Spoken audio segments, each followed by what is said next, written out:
Good morning people, we are discussing about जो हम daily के विजन के 5 क्वेश्चन डिस्कस करते हैं। Let discuss the first question today. First question about the Wahhabi movement के बारे में है। 19th सेंचुरी में स्टार्ट की गई थी। लेट अस सी कि पहली स्टेटमेंट क्या दे रखे हैं। ये स्टार्ट की गई थी पंजाब में जो सिख्स रहते हैं उनके खिलाफ में इनिशियली, और ये जो है हमारी कंट्री में जो शाह वल्लाउल्लू दिल्ली है उनके द्वारा उनकी टीचिंग के हिसाब से ये इंस्पायर्ड थी। तो आपको बताना कौन सा यहाँ पे सही है। तो आप you can see the option है एंड आपको अपना आंसर कमेंट सेक्शन में लिख सकते हैं। नेक्स्ट क्वेश्चन पे चलते हैं। Next question is about the manganese production in India. Manganese जो है, वैसे बात करें मैग्नीज की तो हमारी कंट्री में मैग्नीज जो है सबसे हाईएस्ट प्रोड्यूस होते हैं। एंड ये कहाँ कहाँ पे पाए जाते हैं, तो ये कर्नाटका वाले रीजन में, at the same point of time जो उड़ीसा वाला रीजन है वहाँ पे पाया जाता है। एंड आई थिंक उड़ीसा सबसे ज़्यादा हाईएस्ट प्रोड्यूसर है मैग्नीज का हमारी कंट्री में। बट हमारी कंट्री ऐसा नहीं है कि सबसे कम प्रोड्यूस करती है। And let's see, India is one of the lowest manganese reserve in the world. Is it, क्या हमारी कंट्री में सबसे कम मैग्नीज रिजर्व है। नंबर सेकंड में जो मैग्नीज डिपॉजिट है सिर्फ धारवाड़ रॉक सिस्टम में पाए जाते हैं। आपको ये बताना है। नेक्स्ट क्वेश्चन पे चलते हैं। Next question is about the Chola empire के बारे में है। चोला एम्पायर आपको पता होगा साउथ में बहुत इंपॉर्टेंट डायनेस्टी रही है चोलाज की। चोलाज की अगर मैं बात करूँ साउथ में, वैसे पंड्याज जो आपको पता होना चाहिए, चोलाज, चेराज जो केरला वाले पार्ट में रही है, एंड पल्लवाज जहाँ पे सबसे ज़्यादा डेवलपमेंट हुई थी at the time of the development of the art and architecture, paintings, folk etcetera. तो चोलाज के बारे में चल पहली बात तो ये याद रखना, इनका जो एडमिनिस्ट्रेशन था, एडमिनिस्ट्रेशन जो है वेरी डिसेंट्रलाइज फॉर्म में था। एंड वहाँ पे जो पंचायत थी वो पंचायत जैसे आज की फॉर्म है उसी तरीके से उस टाइम की सबसे एडवांस फॉर्म कहा जा सकता है, वहाँ पे पंचायत रहा होती थी। तो let's C, if you talking about the India का मैप देखें, जब एंशियंट टाइम में जब चोलाज का टाइम था तो साइड बाय साइड कौन सी डायनेस्टी चली हुई थी।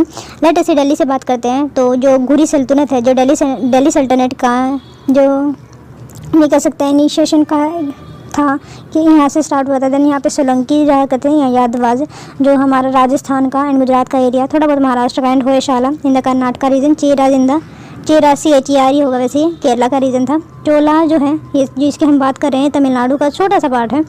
देन टुगु, कोयड एंड ककाटिया डायनेस्टी यहाँ पे थी जो आंध्र प्रदेश की थी, जिसकी जो कैपिटल अमरावती कहा जाता है। एंड ईस्टर्न गंगा यहाँ पे है जिन्होंने बहुत इंपॉर्टेंट रोल प्ले किया था बुद्धिस्ट कल्चर को हमारी कंट्री में आगे बढ़ाने के लिए। एनीवे, दो इसके यहाँ पे चंडेला है। चंडेला के खजुराहो के मंदिर जो है सबसे ज़्यादा फेमस है मध्य प्रदेश में, तो चंडेला डायनेस्टी के द्वारा बनवाए गए थे। देन है कालाचूरी एंड हेयर इज सेनाज, बहुत सारे हैं बट आपको ये पता होना चाहिए चोलाज के temporary Cheras, Hoysalas, Yadavas, Solanki and Kakatiya dynasty लाई करती थी। तो लेट्स सी द क्वेश्चन। नाडु जो है स्मॉलेस्ट यूनिट है जैसे कि एडमिनिस्ट्रेशन की जो हमारा चेराज के टाइम पीरियड में, तो ये क्या सही है। सही की सेकंड जो बात करें, जो विलेज थी, विलेज प्रैक्टिस करती थी सेल्फ गवर्नमेंट, इज इट, तो आप बता सकते हैं यहाँ पे कौन सा यहाँ पे सही है। नेक्स्ट क्वेश्चन पे चलते हैं। Next question is about the balance of payment के रिगार्डिंग है। बैलेंस ऑफ पेमेंट का मतलब अगर आपने देखा हो कि जब भी हम इंटरनेशनल वे में ट्रांजैक्शन करते हैं तो कितना हमने लिया, कितना हमारी कंट्री से पैसा गया, उसी को हम बैलेंस ऑफ पेमेंट कहते हैं। एंड कभी कभी डेफिसिट भी हो जाता है, वैसे जनरली हमारी कंट्री में डेफिसिट नहीं रहा है बिकॉज हमारा जो कैपिटल का अकाउंट FDI इतनी आ जाती है जिसकी वजह से जो हमारे करंट अकाउंट में डेफिसिट होता है वो जो हमारा कैपिटल अकाउंट है उसको भर लेता है। और ये होता कैसे, इंटरनेशनल लेवल पे जितना भी ट्रांजैक्शन, बस आप ये आते हैं बैलेंस ऑफ पेमेंट जहाँ पे भी आए तो इंटरनेशनल ट्रांजैक्शन कहीं ना कहीं बात हो जाएगी। तो आपको कोई एग्जांपल बताने हैं। अगर कोई इंडियन सिटीजन है, हाउस करता है, बाय करता है जर्मनी में, क्या ये बैलेंस ऑफ पेमेंट का पार्ट होगा। Number first. Number second, Indian resident work करता है as a welder in Saudi Arabia, क्योंकि देखो यहाँ से भी हमारी कंट्री से पैसा जाएगा, यहाँ पे आएगा। नंबर थर्ड, अगर दिल्ली बेस्ड इंडियन टूरिस्ट है और वो लक्षद्वीप में जाके साइट एंड फूड में पैसा खर्च करता है, क्या वो बैलेंस ऑफ पेमेंट में पैसा खर्च माना जाएगा, तो आपको बताना है। नेक्स्ट क्वेश्चन पे चलते हैं। नेक्स्ट क्वेश्चन की बात करें, IUCN के बारे में बात है।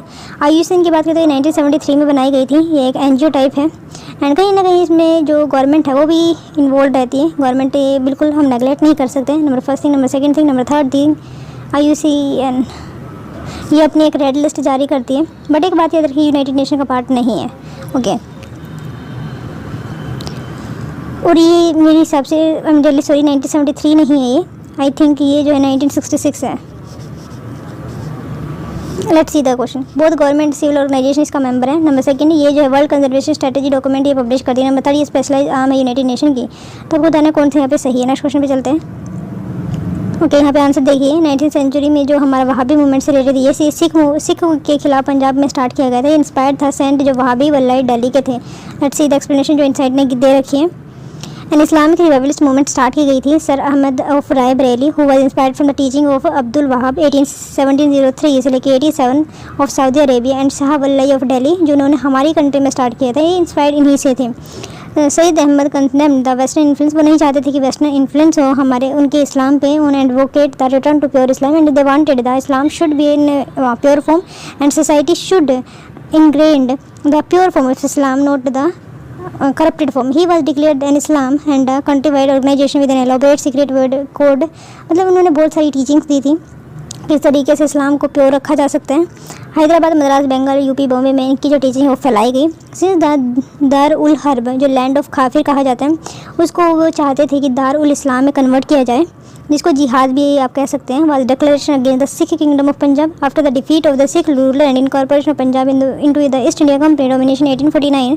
जब 1849 में सिख के जो एम्पायर था उसको अपना लिया गया ब्रिटिश ईस्ट इंडिया कंपनी के द्वारा, British dominion India become the sole target of the Wahhabi attack. तो फिर बाद में जो है ये वहाबी अटैक यहाँ पे सिख के खिलाफ ना हो गया, ब्रिटिश इंडिया कंपनी का हो गया। और सीरीज ऑफ मिलिट्री कोऑपरेशन किए गए ब्रिटिश के खिलाफ 1860 में Wahabi base in Sithana and various court में उनके सडिशन के खिलाफ चार्जेस चलते रहे एंड इसी की वजह से जो वहाबी का रेजिस्टेंस है वो कम हो गया था। लेट्स सी, तो दोनों यहाँ पे सही है, करेक्ट स्टेटमेंट है। सेकंड की बात करें, India has the lowest manganese reserve in the world, ये गलत है। वाइट भी रॉन्ग बिकॉज मैग्नीज इज पहली बात तो मैग्नीज है क्या,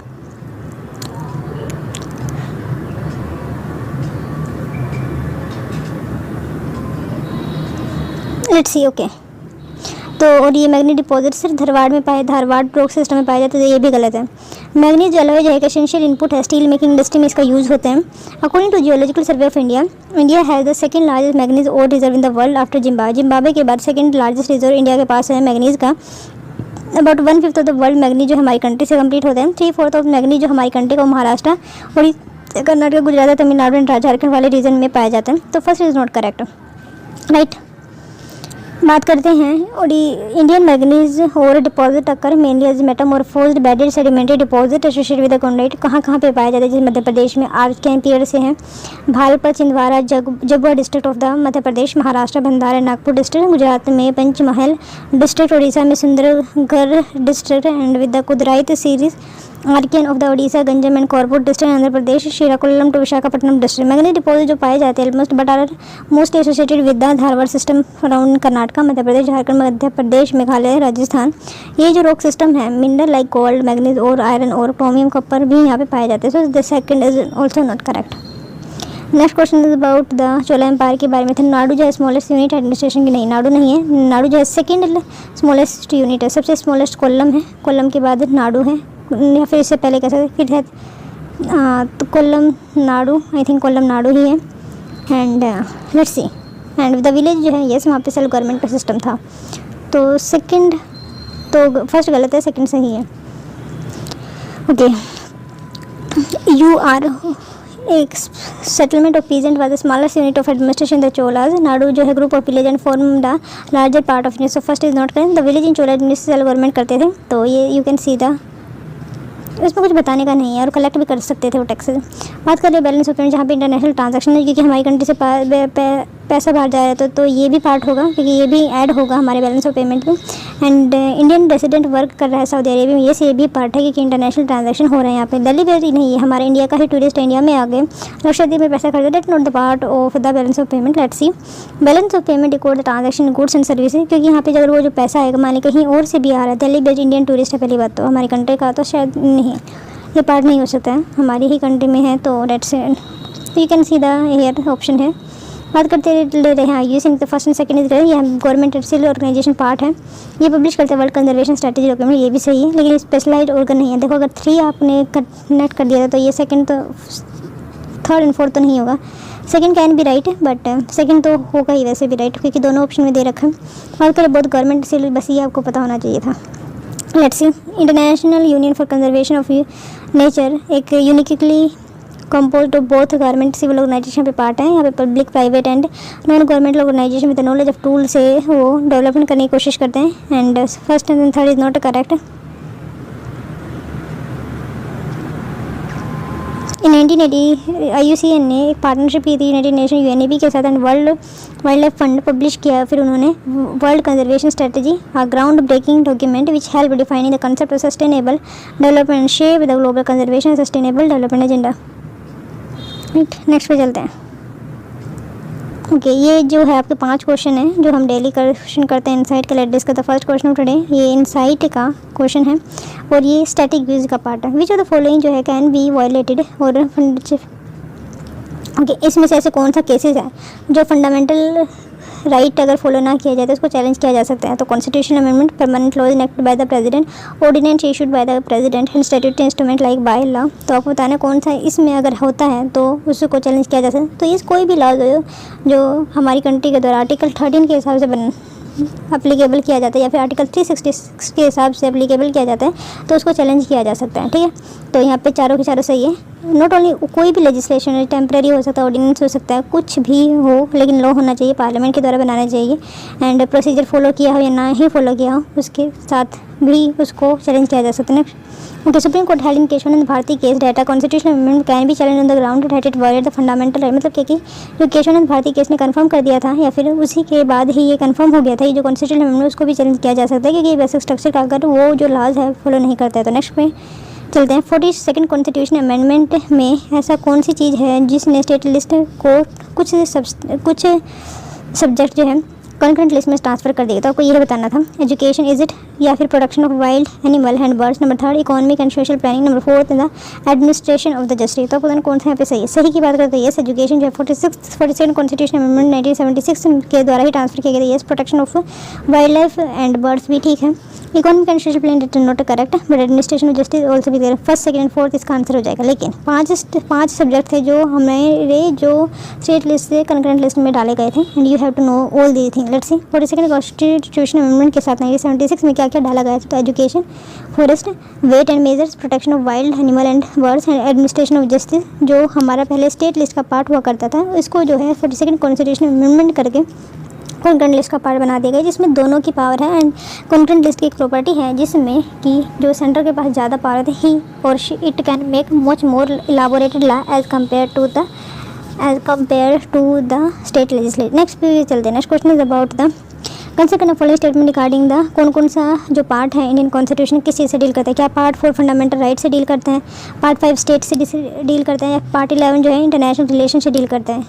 इंटरनल जो रिलेशन है यूनियन स्टेट से डील करते हैं। तो आपको बताना कौन सा यहाँ पे सही। देखो पार्ट 4 अगर आपने पढ़ा हो तो DPSP आते हैं, directive principle of state policy. तो पार्ट 5 में हमारे यूनियन आते हैं, पार्ट 6 में स्टेट आते हैं। तो पार्ट 11 में रिलेशन आता है किस तरीके से यूनियन स्टेट का रिलेशन। तो यहाँ पे सिर्फ थर्ड यहाँ पे सही हो जाएगा। लेट्स सी, पार्ट 3 में आता है फंडामेंटल राइट, पार्ट 4 में आता है DPSP, नंबर पार्ट 5 में आता है यूनियन, पार्ट 6 में आता है स्टेट, पार्ट 11 में आता है relation between the union and the state respective जो हमारे आर्टिकल वो भी दे रखे हैं यहाँ पे। Next question is about the Rajya Sabha के बारे में। Consider the following statement regarding the Rajya Sabha. Rajya Sabha represent करता है both state and union territory of the Indian union. It mean that the Rajya Sabha में स्टेट को एंड यूनियन टेरिटरी दोनों को ही रिप्रेजेंट किया जाता है। क्या ये सही है। नंबर 2 जो representative of both states in Rajya Sabha elected by the member of the state. It mean that the जो रिप्रेजेंटेटिव है राज्यसभा के वो सिर्फ state legislature assembly and council दोनों से जो MP होते हैं, MP और MC दोनों जो है राज्यसभा के मेंबर को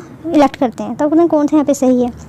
तो यहाँ पे सिर्फ फर्स्ट सही है, सेकंड गलत है बिकॉज क्योंकि यहाँ पे सिर्फ member of legislative assembly part करते हैं जो हमारे राज्यसभा के लिए चूज़ किए जाते हैं। राज्यसभा की बात करें तो इसमें मैक्सिमम सीट 250 हो सकती है। 1/10 कोरम होने के लिए 25th पर्सन प्रेजेंट होने 25 पीपल प्रेजेंट होने चाहिए कोरम को पूरा करने के लिए, मीटिंग होने के लिए। ठीक है, एंड 12 पर्सन नॉमिनेटेड होते हैं।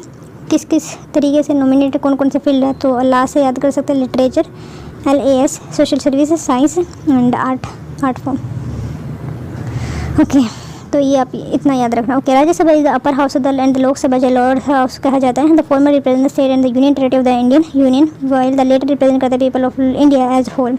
Representative of a state in the Rajya Sabha elected by the elected member of the state legislative not the nominated member. Only the elected member can be participated in the Rajya Sabha election. The election is held according with the system of proportional representation bye means of the single transferable vote. Okay, next question and the last question. Last question is about a person shall not be a citizen of India if he or she voluntarily acquired the citizen of any foreign state. It means that अगर कोई भी person, for example मैं एक Indian citizen हूँ लेकिन फिर मैं USA की आज जो है आज सिटीजनशिप अपना लेती हूँ तो क्या मेरी इंडियन की सिटीजनशिप छूट जाएगी? Is it? Number first option में दे रखा। नंबर सेकंड ऑप्शन की बात करें, equal pay for equal work for women and man is one of the element है जो फंडामेंटल राइट में दे रखे हैं, क्या ये सही है? Number third, the constituent assembly state committee जो थी, मतलब जो हमारे आपने आई थिंक 3rd चैप्टर में पढ़ा होगा कि किसने किस चीज़ को हेड किया था, तो constituent assembly for the state committee for negotiating with the state was chair by the Jawaharlal Nehru. Is it? क्या ये जवाहरलाल नेहरू के द्वारा चेयर की गई थी? तो आप पता कौन सा यहाँ पे सही है? तो ये फर्स्ट भी सही है, थर्ड भी सही है। देखो ये तो फैक्चुअल है। इक्वल पे फॉर द ये DPSP का पार्ट है, ना कि हमारा फंडामेंटल राइट का, तो इस सेकंड गलत हो जाएगा। तो लेट्स सी, तो first and third are correct, इसमें कोई एक्सप्लेनेशन नहीं दे रखे, तो you can remember the whole fact. Next question पे चलते हैं। ओके, आज जो आपको पता होना चाहिए क्या क्या आपको पढ़ना है। राष्ट्रीय एकता दिवस 31 अक्टूबर का मनाते हैं हम, एंड इसी दिन जो है इंदिरा गांधी की डेथ भी हुई थी। एंड टाइफून गोनी जो है हमारे फिलीपींस वाले एरिया में आया, तो ये भी आपको पता होना चाहिए। Minimum requirement for annual MBBS admission regulation, ये भी गिलगित बल्तिस्तान जो है पार्ट है, ये मिनिस्ट्री ऑफ एक्सटर्नल अफेयर ने कहा है। आपको लोकेशन वैसे पता होनी चाहिए। बड़ी द बल्क ड्रग पार्क जो है हिमाचल प्रदेश क्यों चाहता है, तो ये आपसे पूछा जा सकता है मेंस में। एंड साइबर क्राइम जो फाइल है वो सिर्फ 2.5% है, जो भी उनकी FIR होती है, जितने भी साइबर क्राइम रिलेटेड क्राइम है सिर्फ उनमें से जितने भी टोटल होते हैं उनमें से सिर्फ 2.5% of the cyber crime cases filed FIR, उनके सिर्फ 2.5% जो है FIR की जाती है। देन फिर आर्मी एविएशन कोर्प्स था, और आपको जाना था एक इजुतुचान पुरस्कारम केरला से रिलेट करते हैं। केस में जो न्यूज़ में है Kaziranga national park tiger reserve and what is 16 psyche, ये कोर है जिसका जो कोर है सेम है जैसे अर्थ का है, तो इस वजह से साइंटिस्ट बहुत ज़्यादा इंटरेस्टेड है इसमें। केवाडी टूरिज्म सर्किट है जिसमें 17 टूरिस्ट सर्किट, ये एक स्कीम है गवर्नमेंट की, ये पता होना चाहिए। Weber summit I think NITI Aayog के द्वारा कंडक्ट कराई है। Mansar lake project, you should know. Okay, let's see, 2 चीज़ मैं यहाँ पे करा दे रही हूँ इकोलॉजी से रिलेटेड जितने भी न्यूज़ होगी। First thing environment, number 3rd economics, special agriculture. Okay, बात कर ले रहे हैं काजीरंगा नेशनल पार्क की। ये असम में पाया जाता है। 1908 में ये बनाया गया था। रिकमेंडेशन जिसने दी थी मैरी कर्जन के द्वारा दी गई थी। The park is located on the edge of the eastern Himalaya biodiversity hotspot Golaghat and Nagaon district में पाया जाता है, मतलब 2 डिस्ट्रिक्ट है। 2/3 of the world great one ओनर डायनो यहाँ पे पाए जाते हैं। ये एक वर्ल्ड हेरिटेज साइट है, पहली बात ये याद रखना। It also recognized as an important bird area and wild life sanctuary for the conservation of एलोफिलियस species. Most of the focus of the conservation effort in Kaziranga are focus on the big 4 species, जैसे rhino हो गया, elephant हो गया, royal Bengal tiger and the Asiatic water buffalo. Kaziranga जो है criss close by 4 main river है, जैसे ब्रह्मपुत्र, याद रखना, पूछा जा चुका है। डिफ्लू, मोरा डिफ्लू एंड मोरा धनसारी। बात करते हैं Mansar lake project. Mansar lake development programme जो जम्मू एंड कश्मीर में इनोग्रेट किया गया है recently. The project is aim to attract almost 20,000, जो हमारे टूरिज्म को बढ़ाने के लिए ये स्टेप लिया गया है। ओके, अबाउट मानसर लेक के बारे में 62 किलोमीटर फ्रॉम जम्मू से है। And Surinsar Mansar lake are designed as Ramsar convention in November 2000। It mean that the Surinsar Mansar lake जो है रामसर साइट का पार्ट है, तो वुल्लर होरेसार एंड ये यहाँ पे Surinsar Mansar. And tourist के लिए अभी जो है बात चल रही, that is open for them so that the tourism can be promoted in that area. तो वुल्लर लेक यहाँ पे लोकेटेड है, होरेसार एंड श्री मानसर सबसे लास्ट में, मतलब साउथ में। एंड देन ओके, बात कर ले रहे करंट अफेयर रिलेटेड न्यूज़ की। जो recently decision of the government for mandatory packaging of 100% food grain is diversified in the jute bags has got statutory status. Mean that the जो हमारा jute bags है उसको स्टैट्यूटरी स्टेटस मिल गया कि 100% food grain जो है वो फॉर्मुलेट बनाने चाहिए जूट बैग से। सेकंड है इन इंडिया जूट जो है not grown in the north eastern part, मतलब क्या कि हमारे नॉर्थ ईस्टर्न पार्ट में जूट ग्रो नहीं किया जाता। Is it? In India government announce करती है मिनिमम स्पॉट प्राइस। तो आपको बताना कौन सा यहाँ पे सही है। तो देखो सेकंड गलत है, तो ये भी कर सकते हैं, ये भी कर सकते हैं, डी भी कर सकते हैं, तो फर्स्ट एंड थर्ड यहाँ पे सही हो जाएगा। तो yes, in India government announce करता है MSPs के लिए। एंड द रीसेंट डिसीजन जो गवर्नमेंट फॉर मैंडेटरी पैकेजिंग का है वो फिलहाल स्टैट्यूटरी पैकेज मिला है। In order to help the jute industry government ने डिसाइड किया कि वो 100% पैकिंग देगी ताकि जो शुगर मिल है उनको फ़ायदा हो सके। The government has expanded the scope जो हमारे jute packaging material act of 1987, जिसके तहत ये किया गया। Jute is primarily grown in West Bengal, Orissa, Assam, Meghalaya, Tripura and Andhra Pradesh. जो गवर्नमेंट अनाउंस करती है MSP for the raw jute. Right, next question पे चलते हैं। आपको ऑर्डर में लगाना था कौन सा जो एक पैक्ट है USA के साथ हमने साइन किए, तो कौन सा सबसे पहले एंड कौन सा सबसे बाद में। लेट्स सी, देखो हमने फिलहाल न्यूज़ में कि पहली बात तो ये पता होना चाहिए क्योंकि हमने बे का साइन किया, तो बे का है तो सभी में 4 दे रखे हैं। देन फिर उससे पहले लोमो कोमकास, आपने याद होगा 2018 में हमने इसको साइन किया था, तो दूसरा पहले आ गया। तो अगर ऐसा आप देख पा रहे हैं तो बी आंसर यहीं से सही हो जाता है। देन फिर थर्ड है लेमो, हमने साइन किया था, सबसे पहले हमने साइन किया जम्मूसा, आई थिंक ये हमने 2003 में साइन किया था। लेट्स सी, रिसेंटली इंडिया ने यूएसए की जब मीटिंग हो रही थी, India cooperation agreement during the edition of the, ये हमने साइन किया बेका को। इसमें क्या होगा कि जो मिलिट्री इन्फॉर्मेशन हम दे पाएंगे और एक्सचेंज कर पाएंगे बेसिकली। लेमो हमने 2016 में साइन किया था, and that allow the military use each the replenishment of the supplies as well as the provide for the deeper cooperation. India and the USA sign the COMCASA in 2018 that provide the basic exchange of the cooperation agreement with benefit in which of the full।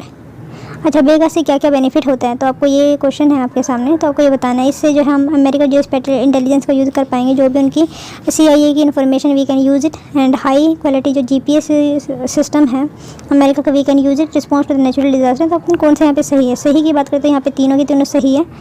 Okay, BECA जो है real time access to American जो special intelligence information दे पाएगा accuracy के साथ, automatic system and weapon like missile and armed forces through the drones also.